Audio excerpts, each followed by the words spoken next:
Pay me, pay me, pay me my silver now. Pay me or go to jail. Pay me my silver now. RoadToRooter.com. So much exciting stuff going on behind the scenes in silver and cryptos and theta. Want to talk a little bit more about silver because it is the last delivery date. Actually, they have till tomorrow, I think, to deliver. But last notifications, all the bets are in, and we have 78 million ounces delivered on the COMEX. Crazy. Before I show you that, today I have a discussion with Jenny Moonstone. These are great discussions about what's going on behind the scenes in silver. Jenny's the one who steered me in the right direction to understand the JP Morgan through Bank of America silver lease, and from Bank of America, there's about 5 different banks that were involved in this conspiracy to sell silver derivatives.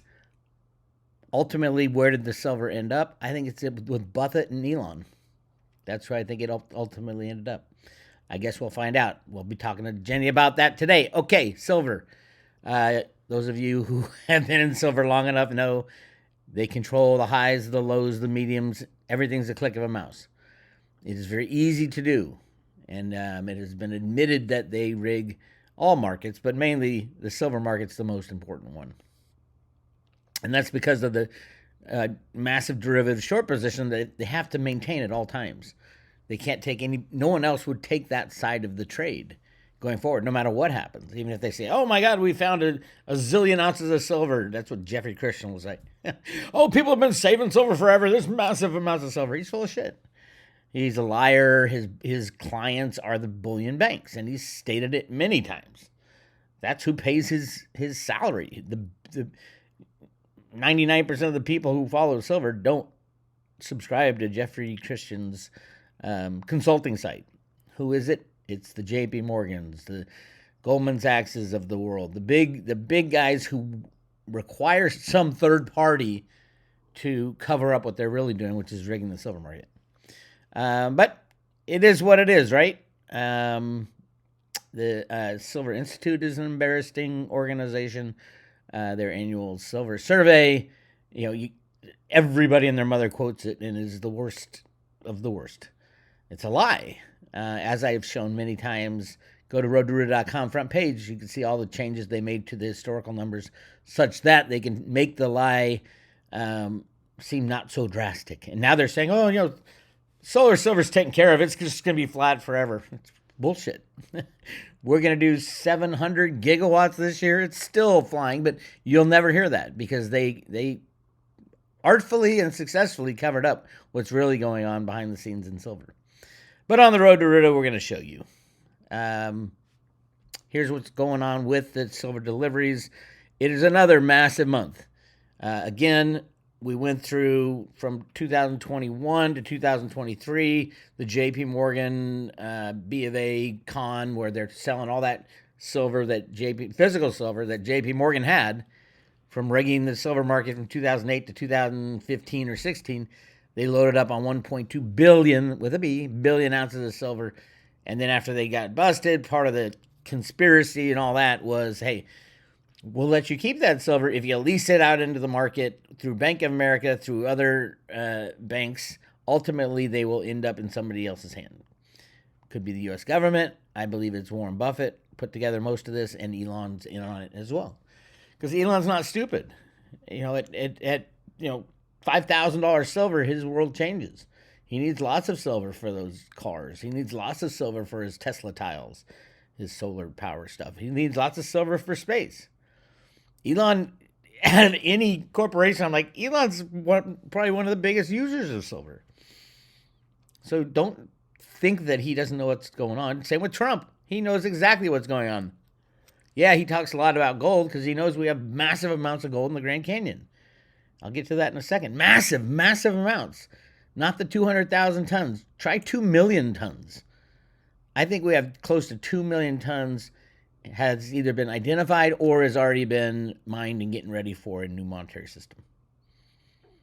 That's the only way you can explain what's going on at the U.S. Mint. that used to be the greatest mint on the planet, and now it's a piece of crap run by people who they purposely try to not create Silver Eagles. And the head of Silver Eagles sales, Jack Sermon, told me so on the phone. You can listen to that at roadtoroad.com too.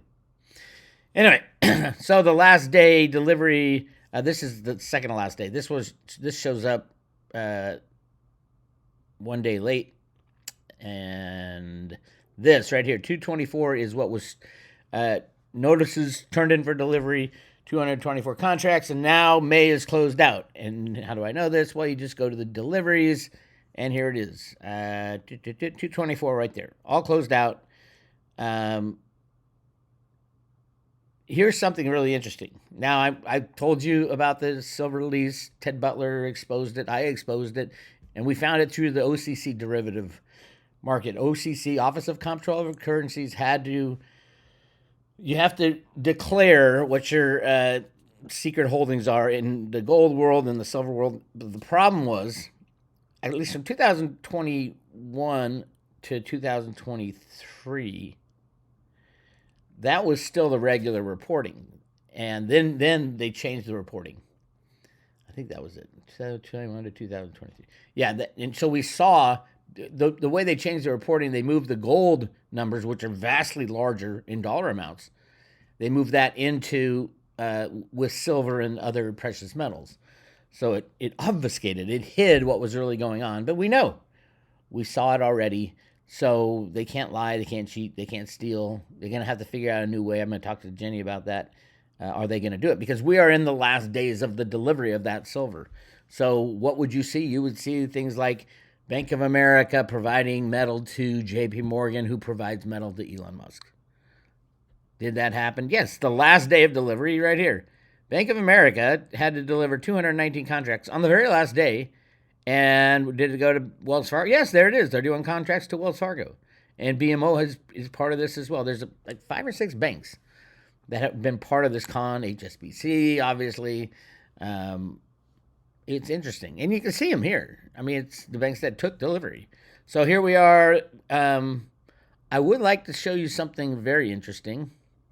So if you look at who did what today, this is the micro silver futures contract, which is 1,000 ounces, not the 5,000 ounces. 1/3 of it was delivered on the very last day. That's very interesting. So 820 contract, which is 820,000 ounces of silver. Not huge, but it's 1/3 of what the entire month is. And this should be added into when you say how much silver was delivered on the COMEX. You have to add the regular 5,000 ounce silver futures contracts and the 1,000 ounce dilute, because it's the same thing. It's delivering the same bars too, 1,000 ounce bars.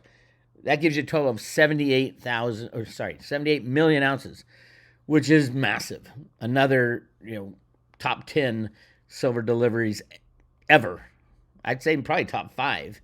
Whereas 2 months ago, March was even higher than that.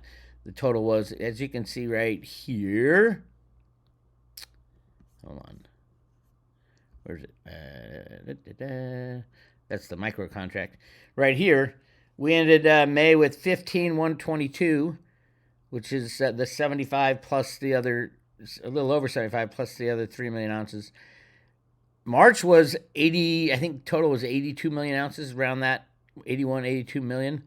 That was the biggest ever, I believe. Now, it's all going from my memory, so there were a lot of silver deliveries when JP Morgan was taking delivery back 2012, 13, 14. And it corresponded with what was going on at the U.S. Mint, because they were buying Silver Eagles. That's why Silver Eagles went up to like 49, 50 million almost in a single year, is because JP Morgan was taking delivery of that and keeping it in their own possession. Blythe Masters listened to Bix Weir. So she took my advice, and they shorted the market on as far as the price, and then took physical silver delivery and left the bankers with this massive short position. So that's where we are. Next month is a non-delivery month right here. Decent side size that will stand for delivery, somewhere around 2,000 contracts, which is 10 million ounces. That used to be really good for a whole month on a delivery month. But that's decent. That'll probably jump up to 15, maybe even 20. That would be too much. Let's take a look at it. Let's see what the non-delivery months. 23 February saw like 23 million ounces. So yeah, we should see over 20 million ounces in a non-delivery month again. January, will it happen? It would mean people would have to buy a lot of contracts, and maybe they are preparing for July, which is going to be massive. July will be a massive delivery month. Mark my words. I think it will be bigger than March, which was 80. This is all the payoff. This is the payoff of the lease structure that had been going on. They're put on short-term leases, but I think they have a fixed duration of renewals. And that fixed duration was probably 4 to 5 years, which is where we are right now. If it's maybe even 3 to 4 years, the duration of the potential to renew. Leases are funky because you can write anything you want on a lease. What happens at the end of the lease, you could say, okay, I'm leasing 1 million ounces of silver, and then you have to pay me back in 1 million ounces of drugs or poppy seeds or whatever. You can write a lease any way you want. I would argue that was a sale. That would constitute a sale if you're returning something other than the leased item. It would constitute, and it's all done for the books. You know, J.P. Morgan, the year that they got busted for rigging the silver market and gold market, had to pay a $920 million fine. But that very same year, in their metals division, they booked a $1 billion gain. So they made $80 million for rigging the silver market from 2000, I think it was 2007 to 2015 or so, somewhere around that range. It absolutely corresponded with the CFTC's investigation, and yet the CFTC couldn't find anything. It took the DOJ to find it in 2019, 1920 area timeframe.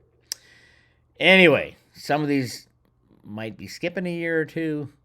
I go back on the road to Ruta, and I've got all the exact dates for all that. All right, very interesting stuff going on all around the world when it comes to what's our new monetary system. Cliff High and Jean-Claude just talked about that.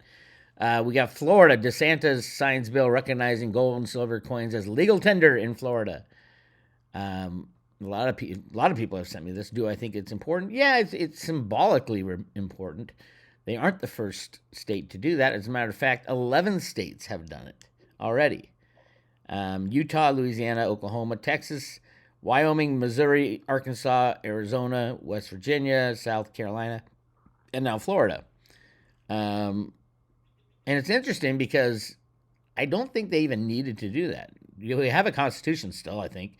In the Constitution, Article 1, Section 10 of the U.S. Constitution says, no state shall make anything but gold and silver coin as legal tender in payment of debts. Okay, so what does that mean? I mean, to me, that means they could have always done it. I mean, maybe this gives them more rights as far as their state legislation, but as far as the Constitution, they can't do anything but gold and silver, and they can, which is by default, they can make gold and silver coins as money. What does it all mean? I don't know. It doesn't mean anything until the old system collapses. And when will silver be cut free? A lot of people are asking me that. And if you want to, I can tell you a few things. Silver will probably be the last thing cut free because it's obviously gold's free to trade. And because the bankers have all the gold, they want the price to go up. So they've clicked a few mouses and the price went up. They've put off the Basel III requirements for another year, I think. Does that matter? No. Is Trump kicking the can down the road? Yeah, he has been. Well, obviously, you look at the stock market, that's a couple mouse clicks to keep that thing up. The bond market, a couple mouse clicks. I mean, it's all ridiculous. when the game's over, it's over, and when it's not over, it's going to be controlled and rigged. That's where we are right now. So we're in the control and rig phase. I think one very important thing to watch will be the old Epstein trial, or information coming out. It'll be very interesting how, if they do start, there's only 2 people who have gone to jail, remember, as far as I know, specifically for the Epstein stuff, and that's Epstein and Maxwell, his little sidekick. But there's so many people within the J.P. Morgan board of directors, Jess Stanley, Wexler. There's a whole bunch. There's a laundry list of people who should be in jail.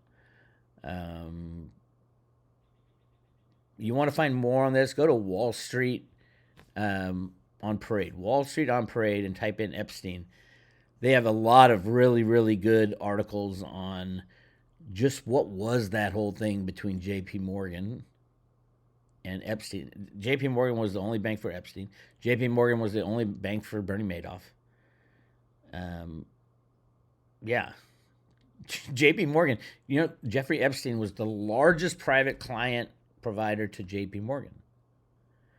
They did the largest amount of business through Jeffrey Epstein, through probably blackmail type stuff, obviously. But billionaires would go get caught up in the Jeffrey Epstein stuff, and then he'd say, you got to bank with J.P. Morgan. J.P. Morgan's board of directors was on many of the board of directors were partners with him in various big business organizations. Go to Wall Street on Parade. They do a great job listing all that. Now, here's another one. What's her name is...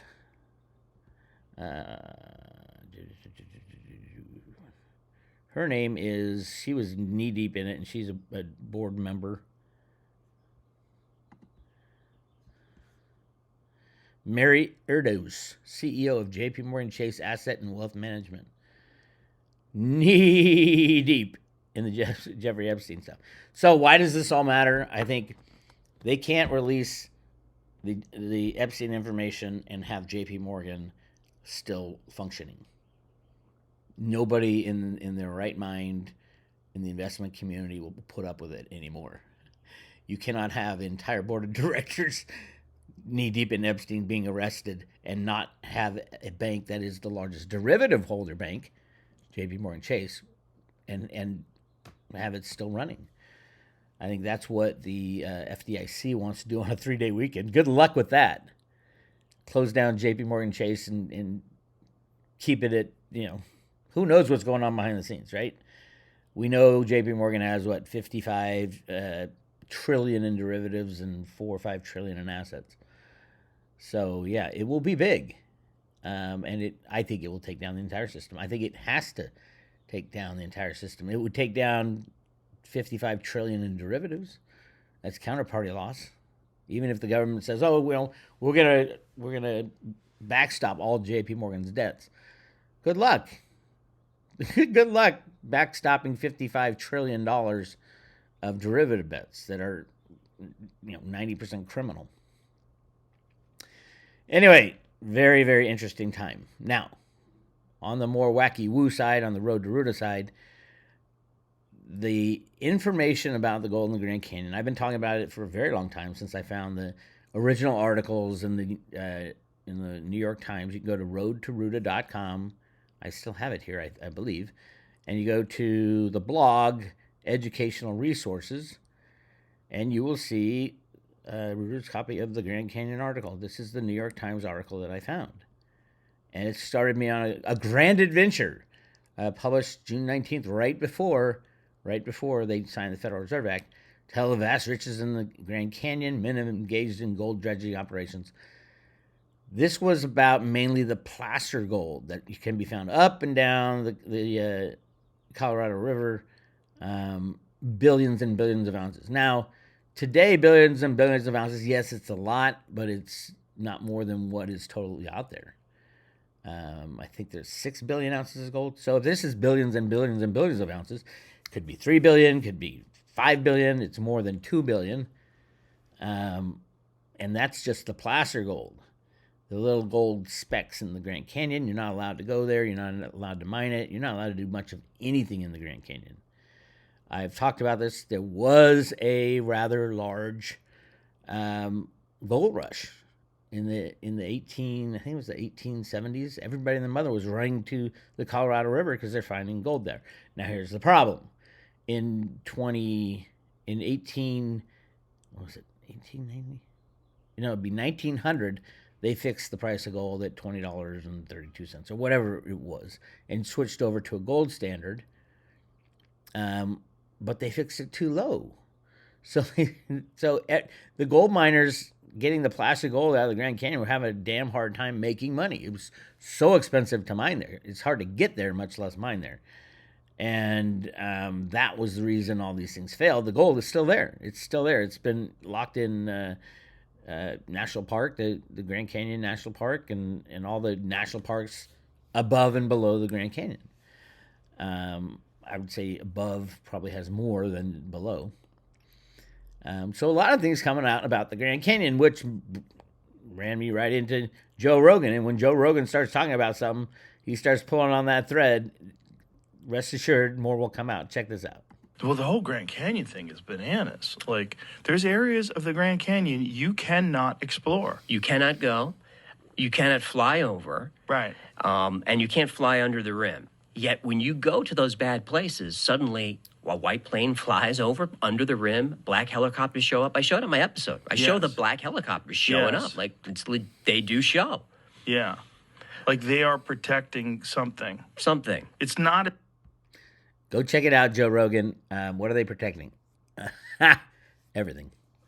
The history of the Grand Canyon has to do with pre-civilization civilizations type of stuff. Like before the pyramids and all that. There are pyramids within the Grand Canyon. As a matter of fact, they even named them after the Egyptian pyramids, Tower of Ra and all that stuff. You can find that in the Grand Canyon. There was a cataclysm, and these are destroyed pyramids, facilities, and you can kind of make it out and just follow the names and things like that. What was it? Was it Cibola, for example, with 7 cities of gold? I think it was. At least one of the cities, or maybe more. They're all over the place. There are pyramids found all over the world. Everybody's like, oh my God, the Bosnian pyramid is the largest pyramid on the planet, and nobody's talking about it. Well, some people are, but there is scientific research going into it. But it doesn't, I mean, in Egypt, it stares you in the face. There's no brush around it. You can see the pyramids. Bosnia, it was covered in trees and dirt and all that, and they're digging. And, oh my God, there's a pyramid under here. Supposedly, from my research, 777 original pyramids were built all around the world. The Grand Canyon had many of them. In that area. Like, Snippy's not just messing around when he's sniffing around for gold. He's getting closer and closer. I think the mountain he's digging on, I think it was a pyramid. It's probably a pyramid underneath all the dirt right now. We'll find out, though. I think we will find it. This is the truth revealed. And if it is true that they will open up the Grand Canyon and take some of that gold, or maybe they found the mother lode. All those little specks of gold come from a mother lode, meaning a very large vein of gold, which I think is, the conspiracy side of me thinks it's absolutely true that they found, like in Kincaid's Cave. That's a real thing. It's a real thing. They really did find those Egyptian mummies and Asian artifacts and all this stuff. And they talk about a room that was sealed. And we don't know what's in that room. So if the Smithsonian has known about it for so long, don't you think they would have investigated it? And the remote viewing that we did, absolutely they did. And they removed a lot of it. And then they sealed up Kincaid's Cave. There's no reason to go look for it, anybody. It's been sealed for a different day. Where exactly it is somewhere near the confluence of the Little Colorado and the Colorado River. I've been there. You won't see much. They tried to put this is hysterical. an Indian casino, a massive one, the biggest one ever, right there at the confluence, the most sacred part of the Hopi tribe, Navajo Nation. The senior guy is on the board of the tribe. Said, "Yeah, we're going to do this," and all the Native Americans said, "You're going to do what? In our most sacred spot, you're going to put a tram down and a luxury hotel and gambling casino with a helipad and all that? What are you doing? This is the middle of nowhere and it's our most sacred spot. Why would you do that?" Well, I don't know. Why would they do that? Will the secret be revealed? Will it take you down to the entrance to where the Hopi said the ant people took them, for example? The ant people, according to Hopi legend, mythology, history to them, the ant people said, there's going to be a cataclysm. Come with us, we're going underground.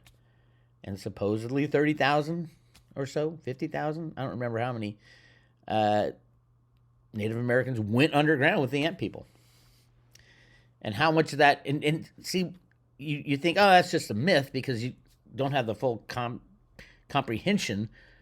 History classes in school don't teach us that there were pre-civilizations, that we can't build the pyramids today, how they do it back then type of stuff. And we're finding with LIDAR, which is a radar that looks basically under all the brush and trees in like the Amazon in South America, they're finding massive cities that have millions and millions of people. And they see it outlined, but all you see visually are trees and shrubs and jungle.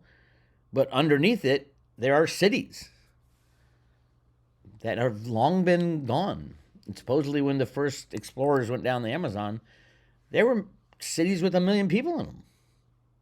And that was true all over America, too. But we're not allowed to know that. You're not allowed to tell people that. How many Native Americans were in America when Columbus discovered America? It's all bullshit. We've been taught the biggest load of crap ever. And that's what I think is going to come out. That's what will be exposed. We will understand how much gold and silver. I mean, gold is ridiculous. All you got to do is read Yamashita's Gold. Was that it? Sterling and Peggy Seagrave's Gold. Sterling and Peggy Seagrave's book, Yamashita's Gold? Oh, Gold Warriors, it's called. Gold Warriors. It has all the documentation you need. That's about 300,000 tons of gold. And Jeff Christian's telling us there's 220,000 tons of gold that have ever been mined. Anybody else is a tinfoil hat guy. I have a tinfoil hat right over there, Jeff. You said that about nobody's rigging the silver and gold markets. That's tinfoil hat stuff. And then all of a sudden, JP Morgan's paying $920 million for rigging the gold and silver market. Oh, that's just a couple rogue traders. Bullshit. They would, if it was a couple gold, couple of their gold traders gone rogue, they wouldn't have paid it. They would have fought it. It wasn't. It was a conspiracy to rig the prices of gold and silver. They did it with other banks. That should have gotten RICO charges. They got off pretty much scot-free, but Trump was pissed because Jamie Dimon went after the repo market. And Trump said, not on my watch, and he put them up under RICO charges, and they, quote, settled. And all this is from the road to Ruta. All the years I've been doing this, you guys who have followed me long enough know all these stories. Not all of them. I think the Grand Canyon stuff's getting really exciting right now, though. And they do talk about the Egyptian. Let's play a little more to the Joe Rogan. As simple as this is a dangerous area, because you can go to any dangerous area. You go just to the normal tourist area. It's like, be careful. People fall. 2 people a year fall. Yeah, someone fell recently. They did? Yeah, an influencer. Of course, taking a selfie. But the Grand Canyon, there's been these crazy stories of people finding these these caverns with Egyptian artwork and hieroglyphics and these stories of artifacts. And gold, and gold, and gold. And they're 90% are true. That's the odd thing. So I did a search on Grok. I said, how many caves are in the Grand Canyon? And Grok says it's estimated to be 3,000 to 4,000 caves in the Grand Canyon. I mean, and I said, how many caves can you explore as a tourist or a hiker? And they said 2. One wasn't very big, but the other one was like a tourist attraction, and you can't even explore all of that one. So out of the 3,000 caves in the Grand Canyon, you're only allowed to go into 2. Actually, I think it's 1 because the other one shouldn't have been classified as a cave. Check it out. What are they trying to hide? Everything. Our true history, mainly, and massive amounts of gold. We did a remote viewing on the Grand Canyon, and we saw gold, gold, gold, gold, gold. Massive amounts, like a warehouse full of golden statues, gold bars, gold coins, gold everything. Go check that out. It's on YouTube. You can find it, the Grand Canyon, that Future Forecasting Group. I think they still have it on theirs, and they screwed up the thumbnail. They put, I think, the same thumbnail for 2 different videos because we did 2 different remote viewings on it. Go check that out on YouTube if you're interested. All right, I do want to talk about this.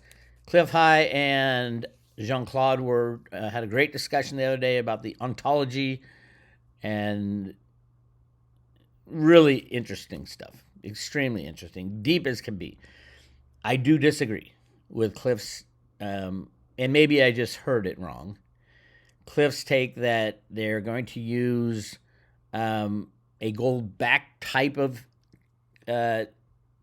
new system to soak up all the money that Elon and the guys have found. I don't believe any of that. And the reason I don't believe it, I'm not saying that they won't try, but what I'm saying is it won't be successful in transitioning to a new system.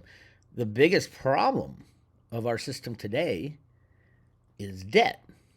So if they're going to kind of attach that debt to a real asset like gold or whatever, doesn't change the amount of debt.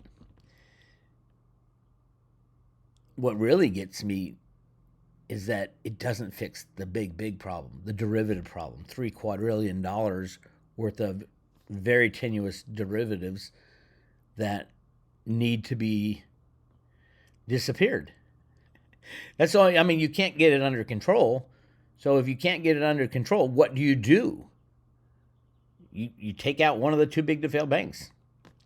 Otherwise, you've got this new system chugging along with cryptos and gold back partially of US dollars and things like that, chugging along over here, and this thing is completely out of control and gets destroyed. What ramifications would that have? You can do all you want over here with gold and cryptos, but the majority of the population isn't involved with that. And the derivative bubble is intricately woven into gold, into silver, into the stock market, the bond market, all the FX currency markets trade on derivatives of foreign exchange. So I don't think it can be done. I hope it could be done. They didn't get into the derivative side of it at all. So, and I just don't see it happening. I really don't think it can be done. After 2008, we knew we were, half an hour from the entire thing exploding on 9/11, 2008. We had a half an hour. That's what Senator Kanjorski said. We're an hour away from the total collapse of the entire fiat money system. Now, have they fixed it or have they made it worse? They've made it worse. We're now at $3 quadrillion instead of $2 quadrillion.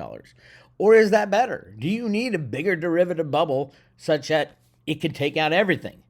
Was that why Alan Greenspan deregulated derivatives? Of course it is. He knew it would give the power of Warren Buffett's weapon of mass financial destruction. And then we can go on to some kind of gold back. But see, that's the other thing. It cannot be gold back. And Judy Shelton was interviewed by Andy Schectman, and she said, yeah, we can do a 50-year gold back bond where you get the gold in 50 years. And I'm like, that's the most ridiculous thing I've ever heard. Unless you have a new system. Why is that ridiculous? How many different types of government are we going to go through in that 50 years? And how many new government's going to say, oh, we're confiscating the gold. They always confiscate gold. If human beings are involved, if there's any deciders, it's not going to work. It can't work. So people can talk all they want about, yeah, we make a gold-backed bond. That's a trust and faith instrument. And it's not going to work. And it won't fix the derivative problem. It won't do anything other than, maybe why would you buy a gold derivative instead of the actual real thing, gold? Security, storage, stuff like that. Is that the problem? Well, that's a pretty good problem to have when your government goes rogue. When Kamala Harris wins the next election, then what would happen to Trump's 50-year gold-backed bond? She'd take the gold. If gold's just sitting there, they're going to lease it out. They're going to rehypothecate it 1,000 times. And I just find it really interesting that people are actually thinking that that would help. Because human history says no. The only reason the main reason a gold standard fails is human reasons. The humans can't run it. That's the problem. You get humans out of it, gold will be fine. We'll sort out how much gold there is, which is going to be a massive job. And I'd been talking to Cliff years and years ago, and he had rumored that there were people at the USGS going into every country to find the exact amount of gold, the exact amount of silver, kind of doing what I've said for a very long time. We need a remelt and a recount. Everything has to be melted down again and recast. Maybe not, but probably even, will it be silver eagles too? Silver and gold eagles. We do have the technology now to read the crystalline structure of each coin and put a identifier on it, or attach that identifier to a blockchain. That's what David Ryder, the ex-head of the Mint, twice running for Republicans, that was his job over at Honeywell. That's exactly what he invented. Well, he didn't invent it. He ran the company. But Honeywell has the ability to, they could even look at our quarters, nickels, and dimes that are, I guess they can't look at pennies anymore because they're stopping the penny. They say, oh, it's just too expensive to make pennies. No, the value of the unbacked fiat money is hyperinflated. It's not too expensive to make pennies. It's that the dollar amount you put on that penny has been destroyed because you print too much money, because you have faith in people. The World Bank, the U.S. government, the U.S. Mint, all these institutions are failing because of one very good reason. When a person, a human being, can control a monetary system, it's doomed to fail because of what they do to it. What did they do to the U.S. dollar? They've destroyed it. It used to be so many grains of silver back in the 1800s. And now it's, I don't know, what is it? Pretty soon they'll stop making those too, because they can't buy you anything. You need a zillion U.S. dollars to buy a loaf of bread. Now, don't get me wrong, and I know I'm going to get shit for this. These are two smart guys. Jean-Claude is deep into the woo world, and he understands the spirituality. Like, Cliff is getting into the ontology of everything, is more like the spirituality combining. And Cliff, I've looked up to Cliff, and my entire life I've learned so much from him. I actually wrote a song before I met him all about Cliff. It's called Old Man Wisdom. And I went to my BixWeir.com, which is my music site, and I found it here. It's there on a CD I made in 1985. I was a horrible guitar player, and this recording was in my bathroom, I believe. And I'll play it, just a little bit of it. But it is me meeting Cliff on a beach. Listen to this.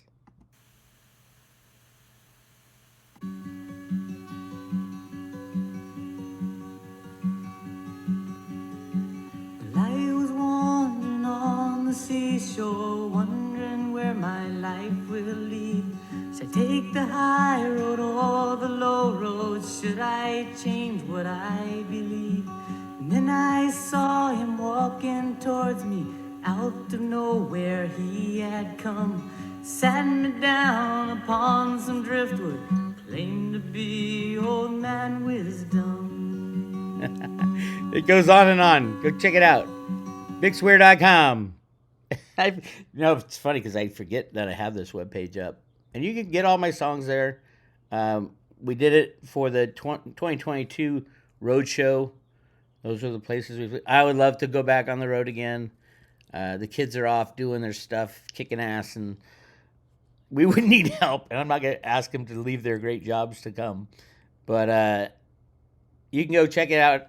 Go to BixWeir.com. It's not Road to Ruta, BixWeir.com. Check it out. And you can, that the story of Old Man Wisdom is that's Cliff High in my life.